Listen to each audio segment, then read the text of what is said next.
Hello! Welcome! I'm Danny. I'm better known as Balthazzar.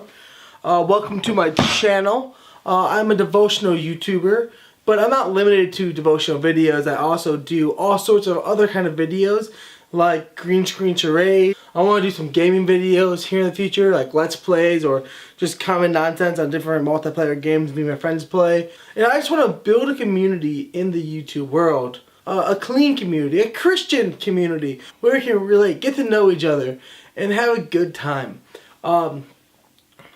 So what is this video? I think it's going to be kind of a testimonial video to see who I am. You got the introduction, you know I'm Balthazzar, and now let's tell you a little bit about my background. Because I'm a Christian, I need to tell you about my salvation story. So where do you start any good salvation story?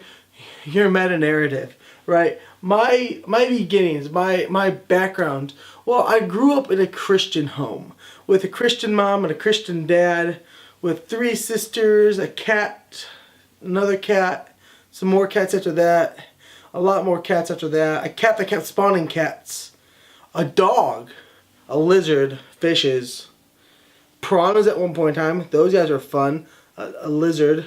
Did I say lizard already? I had a lizard. He was a bearded dragon named Lester. Really cool guy. Anyways, I had a kind of a common household. You have family and furry family, sometimes scaly family.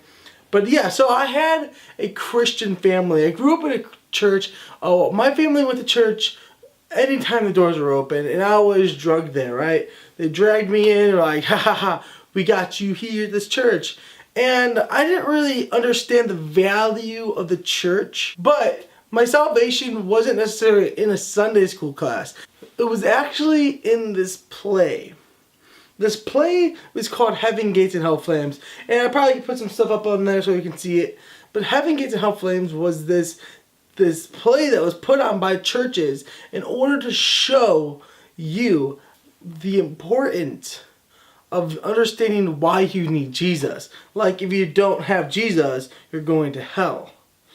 And this play demonstrated that to me, that I didn't want to go to hell, so I accepted Jesus in my life. I call this part of my salvation story recognizing the need for Jesus, because we all need Jesus in order to be saved. And this was just my story, that I needed Jesus. But I didn't understand what it meant to follow Jesus until I was in middle school. In middle school, I had this opportunity to go on a mission trip with my youth group. My youth group called The Ripple, led by Pastor Brandon. In this youth group, we actually got to go to a homeless shelter and talk to men and women who are down on their luck, and they just need a place to get some food. And we gave them a place where they have food, conversation. We got to talk to them. It was a really eye-opening experience, because I got to talk to so many people who didn't know Jesus, who knew Jesus and walked away from Jesus, and who is still strong with Jesus. I got to meet these people, and through talking to them and ministering to them, by serving them food, helping the people who do this thing daily, talking to these people who are just down on their luck, I saw that the call to follow Jesus was more than just accepting him into your heart, more than just saying magical words in order to be saved. It is actually a call to ministry. Not like, oh, everyone's called to be a pastor, but we're called to serve our church and our community around us. And this is important, because this part of salvation, you need to know that being a Christian is not just saying magical words. It's more than that. So I went on this youth group like many other people, and I went to this group, I went on mission trips, I got to make friends, but I didn't understand what it fully meant to follow Jesus. I didn't rely on my own responsibility to keep my walk with Jesus going. I relied on my youth group and my youth pastor to keep my ministry of my life going. I relied on mission trips. I relied on church service. I relied on Sunday school. I relied on other things besides my own walk with Jesus. This brings me to my third salvation story.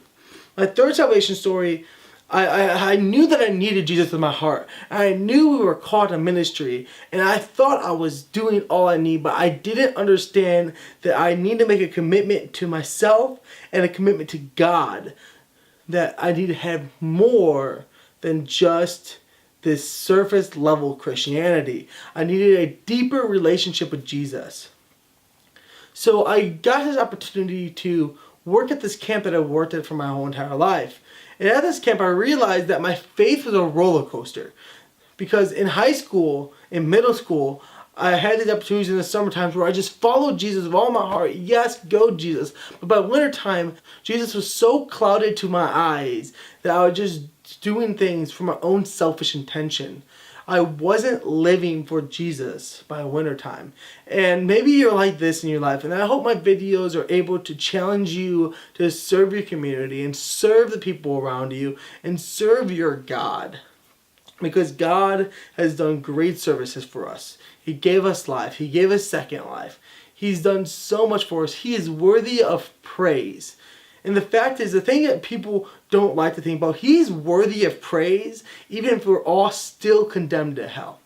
Even if you're still condemned to hell, He is still worthy of your praise. He is a God beyond all gods, beyond all men, and beyond all ideas. He is the creator of this universe. But my heart at this time was not committed to this God. I was committed to two gods. The God of my own intentions and the God of the universe. And at this summer camp, I probably had the greatest realizations of my whole entire life that I needed to be committed. And if you read Peter, you see this deep commitment that Peter strives for his friends to know, his church to know. He strives for it. He goes, guys, be prepared at all times. Because, why? Because Satan's like a lion ready to devour you. He's ready to pounce on you, ready to get you and kill you. He is ready. When I was at this camp, I just had this strong feeling that I was not committed to my God. So I spent that whole summer asking God, how can I be committed to you? And of course, God doesn't give me the answers right away. I had to learn the answers. It's just really real to me. And after that camp was over, after those 10 weeks were over, I got home and I kept asking myself, is this real to me? How are ways I can make this real to me? And I understand this call that I've had my whole life, that I'm called to minister to people. I'm called to talk to people. I love talking to people, and I'm called to that. And I was like, how do I use this love of my life to talk to people to God? Well, of course, a pastor. So I wanted to be this youth pastor, right?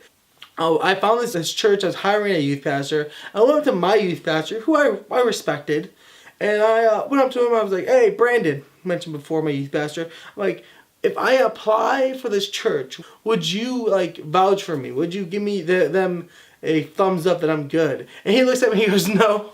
I was like, "What?" I was so shocked by his what. I just didn't know what to say. Then he looks at me and goes, "How about this? You come intern for me for a while, and I will vouch for you." And I'm like, "Yeah, deal. No, of course." Well, guys, I interned for him a while, and eventually he goes, "Yeah, totally." Actually, really soon then, eventually. It was like three months after I started interning with him. He was like, "I could totally see you being in the youth ministry." And I'm like, "Thanks, Brandon. You're amazing." Because he's my mentor. I'm his Padawan to his Jedi. But that church eventually wasn't hiring anymore. They hired somebody else in. Someone I really respect, one of my really good friends.